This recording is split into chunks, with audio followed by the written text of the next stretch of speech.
Did y'all see Josh Jacobs toting that rock tonight? Boom on sports.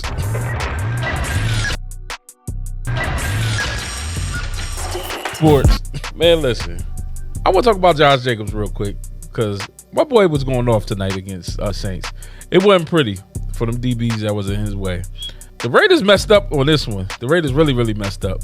I know Saquon, Barkley, and Derrick Henry take up a lot of air in the room when it comes to the resurgence of the running back position. But Josh Jacobs don't get enough love in that conversation. Maybe it's because he's in Green Bay. I think that might be have a little bit to do with it. Just because Green Bay is a quieter place, you know, Detroit Lions have kind of been on top of the NFC North this year, and you know everybody in that division has been playing pretty good except for Chicago, and even Chicago had a nice little run. I think they had like a four game stretch or whatever.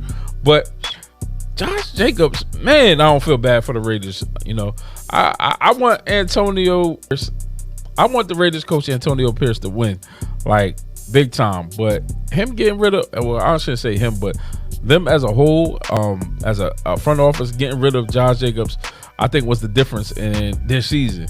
Now, just like Saquon in New York, who wasn't the problem, Josh Jacobs wasn't the problem at the Raiders. And you can't tell me that he wouldn't take pressure off of Gardner Minshew, Aiden O'Connell, and whoever else they would have had lined up on that thing. Now, I will say that comparatively, if you look at the Giants, Saquon being at the Giants would have opened things up a lot more because the Giants have a better set of receivers. But I mean, just having that, taking that pressure off of the quarterback positions in the Raiders organization would have been something that I think it would have been something to look to. And I mean, y'all can't tell me after them watching them stiff arms, like, come on, come on.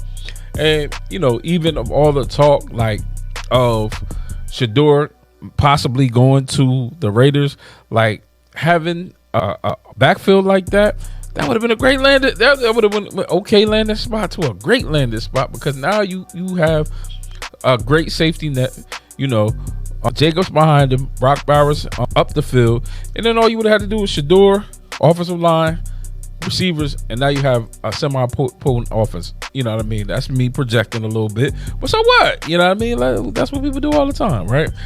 Josh Jacobs is a difference maker. But shout out to all the running backs, for real. You know what I mean? Shout out to Saquon, shout out to Derrick Henry, and most importantly, shout out to Josh Jacobs. Let's go.